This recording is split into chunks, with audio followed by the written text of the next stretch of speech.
and the intensity. And of course, the heat combined with the smoke provided some very challenging environment for us to mitigate this incident.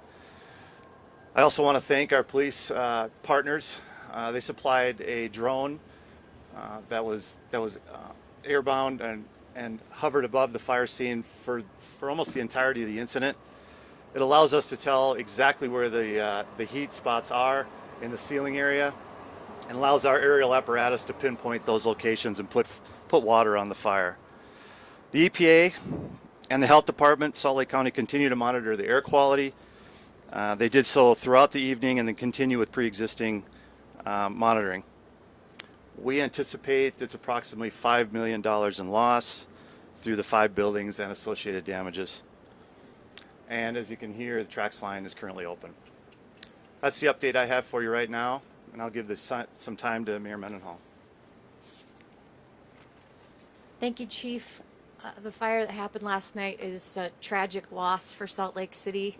These are iconic businesses in our downtown core, where so many of us, thousands of visitors come to have a good time, celebrate, connect, and support local business owners. These are older buildings, and we're feeling grateful that there's minimal damage to the neighboring north and south operators. Los Tapatillos, London Bell, White Horse, and Whiskey Street are at the heart of what Salt Lake City's downtown vibe is. And I think there's a lot of tears being shared among Salt Lakers that see the devastating damage here tonight. I want to thank our Salt Lake City Fire Department, who did a fantastic job last night. And I also want to thank South Salt Lake, Unified Fire, and West Valley City Fire, who came in and helped us in these operations on the ground, and other agencies who covered our city while our firefighters were working on this scene. Thank you to our other agencies for that help. Thank you to the 911 dispatch and the police department for the coverage and the assistance they gave as well.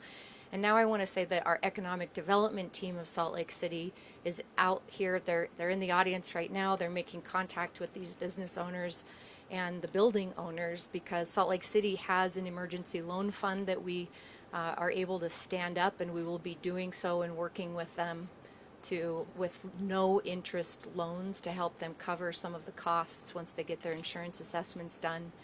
And I also want to throw out that there's dozens and dozens of employees who are not going to be able to go to work tonight, who rely on this income to support their households and their families. And Salt Lakers and Utahns have stepped up for restaurant workers in the past. During COVID, Salt Lake City worked to create the Tip Your Server program.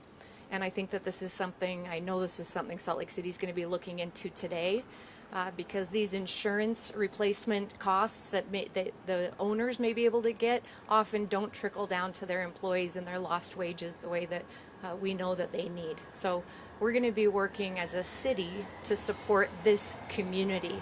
This is a community of building owners, business owners, and employees and operators that we love, and we need to wrap our arms as a community around them right now. Happy to take a few questions, and I know we have got Downtown Alliance here on the scene, who's also working hand in glove with our business owners.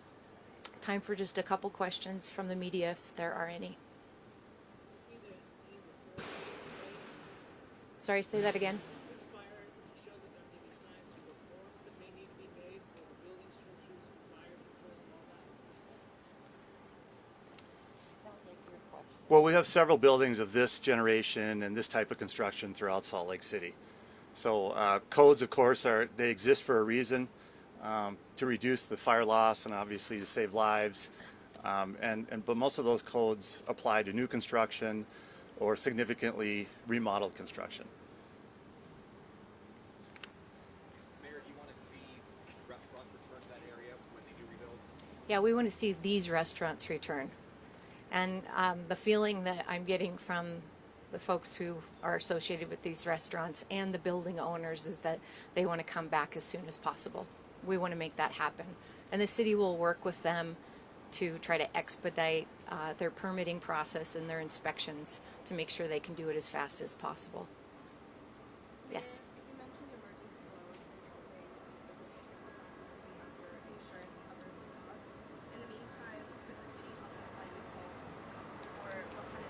Yes.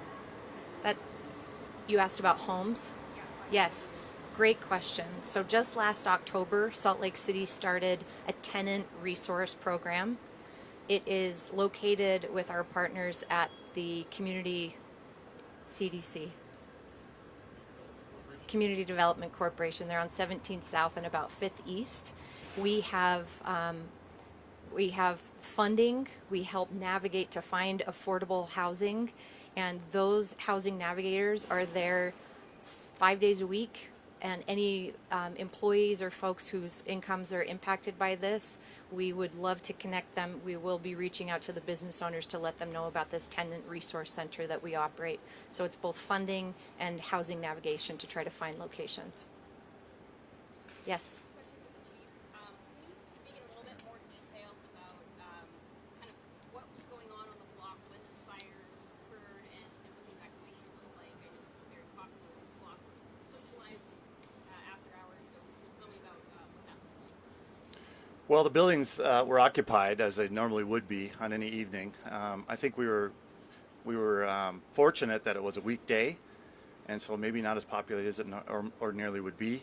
It was clear upon initial investigation and arrival of the first crew that there was an issue in the ceiling void, so space between the actual ceiling and the roof line. And that's probably what led to the increased spread of the fire through the associated buildings. So we were essentially trying to access this fire right from the get-go. It's very challenging for the firefighters.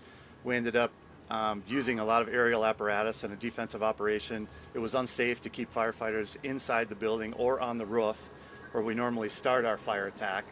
And ultimately, we made a stand and we made the stops where we did, and we were quite fortunate that we were able to stop the fire where we did. Very small space that we're talking about, super heated, really poor visibility, and of course we have firefighters that are working with personal protective equipment that weighs approximately 50 pounds in an environment where they can only go 100% for about 20 minutes. So there's constant changeover of the firefighters on scene. So it was a pretty intense incident last evening. What's the status of the firefighters who were injured? Firefighters who were injured, they're all okay. We had one firefighter who sustained a broken ankle, one firefighter who has smoke inhalation, dehydration, nausea, who felt sick on scene. We also had a third firefighter who sustained some minor injuries from debris that fell from the roof, from the water weight, and was trapped for a brief period of time against a chain link fence. What were the other two injuries? I'm sorry. What were the other two injuries? Those are a total of 3 injuries: a broken ankle, you have dehydration, fire inhalation, and then we have the person that was briefly trapped by debris from the roof. So just abrasions, things like that. Last question. When was the last time those businesses were inspected to see how they fit into fire code compliancy? I don't know exactly right now when the last time they were inspected, but we have those records.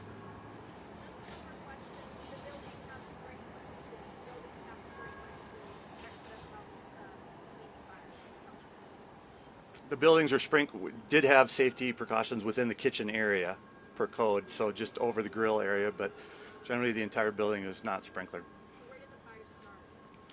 We don't know. The fire is currently under investigation to identify the exact location of the ignition location. How long could it take for the investigation to wrap up? Investigations such as this could take days to probably a couple weeks. Were there any other businesses in the 4 that the mayor mentioned that were affected or shut down? Do you know if there's any other businesses? There are many businesses affected either by smoke or the heat from last evening, but to extent it's not nearly the same as what we're talking about, the 4 or 5 initial. Are you guys recommending that people avoid the area, or can people still use it? Right now we ask people if they don't need to be on Main Street right here at 300 South, then please don't transit down to this area, but soon it'll be open for regular routine business. Thanks, everybody. Great questions. Appreciate it.